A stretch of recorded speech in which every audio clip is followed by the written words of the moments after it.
சிந்து பைரவி அப்புறமும் ரொம்பவே சந்தோஷமா இருந்துட்டு இருக்காங்க. சிந்து இருந்துட்டு எப்படியாச்சும் வந்து டாக்டர் இந்த அளவுக்கு மாறி இருக்காரு, சீக்கிரமா மாத்திட்டு சந்தோஷமா வாழணும்ன்றாங்க.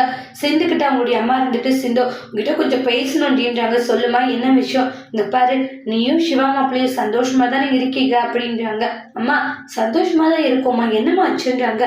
இல்லடி, நீங்க சந்தோஷமா இருக்கீங்களா இல்லையா, இது தாண்டி என்னுடைய மனசுல ஓடிக்கிட்டு இருக்கேன்றாங்க.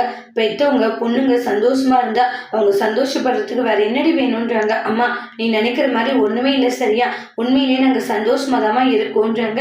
எங்களை நினைச்சு கவலைப்பட வேண்டான்றாங்க.